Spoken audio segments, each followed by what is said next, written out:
Hi, everyone. Thank you for taking time, and thank you, Vivant, for the invitation to present. I'm grateful.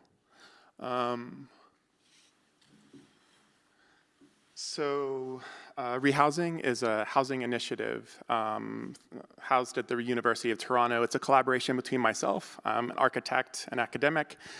So I like to speculate and think about things that don't normally happen, but for this project, we're collaborating with LGA Architectural Partners. They're an architect, a practitioner in town who knows all about the codes and such that we academics sometimes like to ignore. I realize I'm talking very fast. I'll slow down. So the project looks at adding incremental new density to single-family neighborhoods, the pattern that makes up a majority of land area in Northern America. So I'll provide a little context about what that means first. So we're familiar with images like these. This is Levittown. It was one of the first suburbs that was built outside of New York City. This pattern of urbanization, as was mentioned earlier, has expanded to constitute a majority of land area in almost all North American urban areas. And so I'll speak a little bit about what that means. The yellow belt, as the title of my lecture is about, is a result of land use zoning. I imagine most of you are familiar with this, where we, as urban planners, designate parts of the city by use. Yellow is single-family housing, hence the yellow belt. And by law, you're only allowed in up to a certain point in time, depending on which city we're talking about. You're only allowed to have one unit or one household per parcel. So the other tool that perhaps is a little bit less familiar is the neighborhood unit. This was invented in 1929 by a guy named Clarence Perry. It's a diagram for how to organize land use in physical space. Commercial corridors enclose the neighborhood unit where single-family dwellings are gathered around a public school located in the middle. And so this is so kids can walk to school without crossing streets.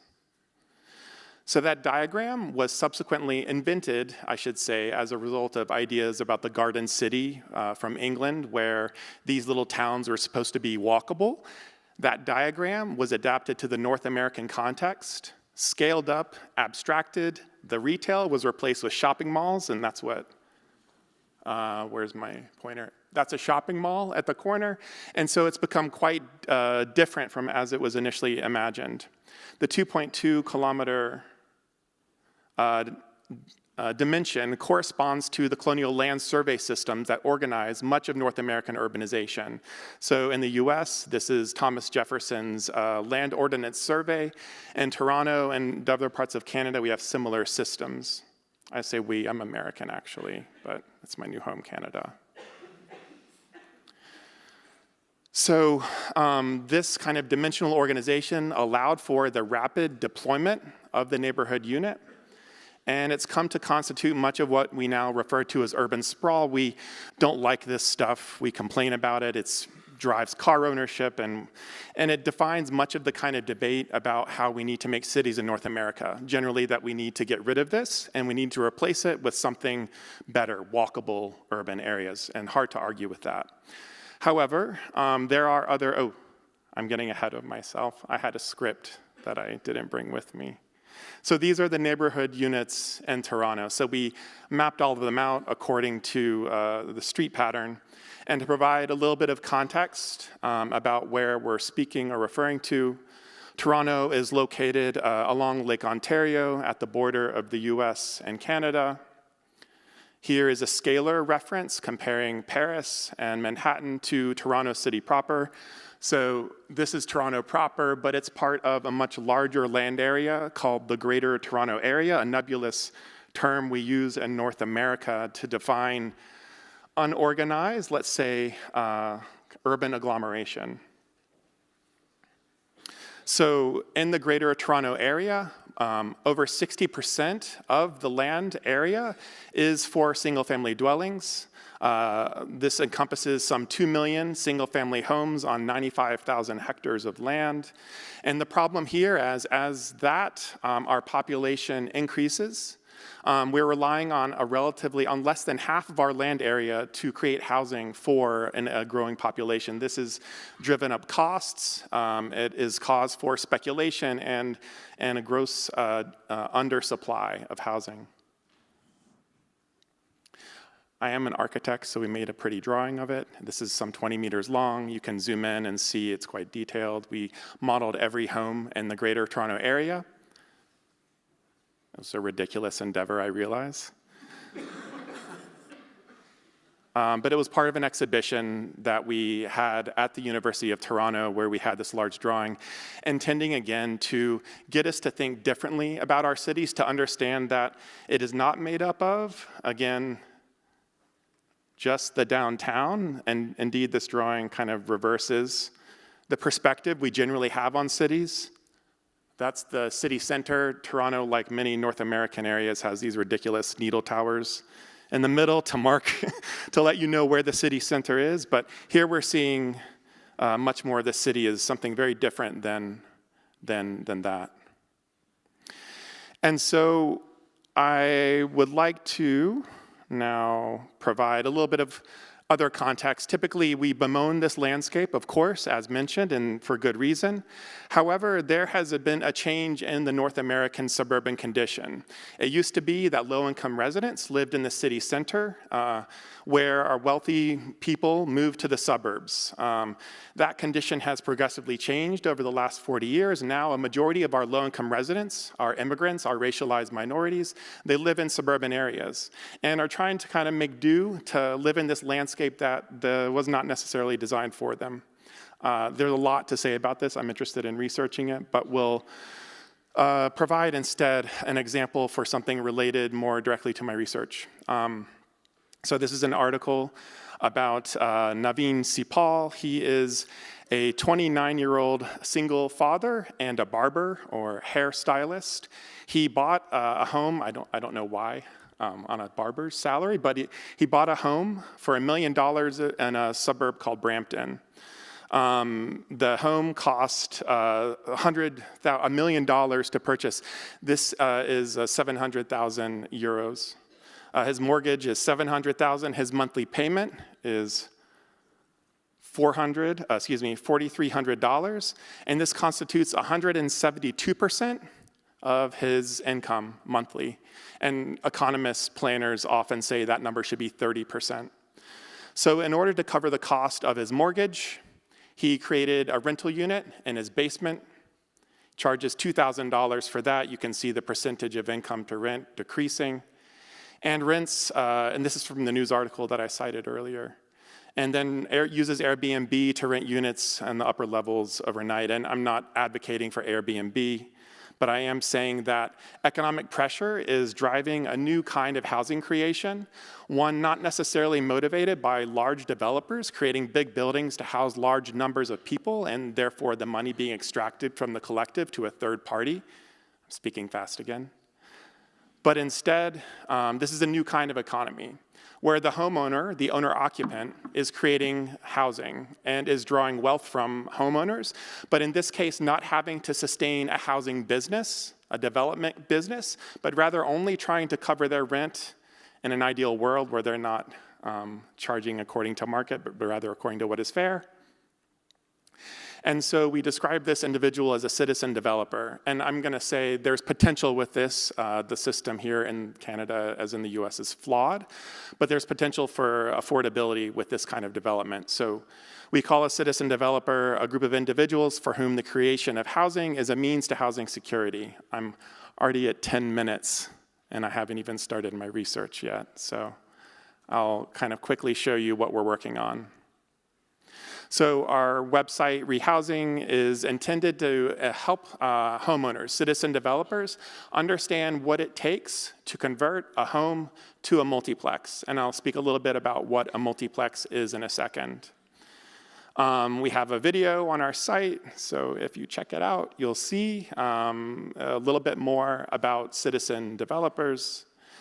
And it has several sections. One is a design catalog I'll speak in more detail about. Another is a section that helps you understand zoning codes, building regulations, and other kinds of barriers, as Cole had mentioned, that oftentimes make it difficult for non-professionals to access and create units. So it's really intended to support non-professionals. We used cartoon-like graphics to make things easy to understand. We used straightforward text, and for an academic, that's not easy. And looked at things like code and tried to translate these kinds of issues into knowledge that was, again, easy for non-professionals to access. Speak a little bit about our research now that led to and is part of the website. So a lot of my research stems as a reaction to policy. So in 2018, multiplex housing was initiated, not passed, but initiated with the city of Toronto. So generally, I look at these policy issues and I think about what are some of the problems. So on one hand, the policy was focused primarily on new construction.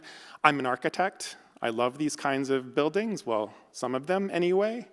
But there is a lack of systemic knowledge in retrofitting existing homes to multi-unit housing. And this systemic lack of systemization is one of the reasons it's not necessarily always feasible. Second is, a lot of the multiplex policy was focused on the city center, again, where most of our wealthiest residents live, in exclusion of the vast range of urban area that constitutes the expanse of the metropolis. And I don't love the suburbs. Well, I kind of do now after researching them for so long. But rather, I study them because I think they need to change. So as part of the research, we structured or looked at different areas within the urban region to understand the diversity of housing types.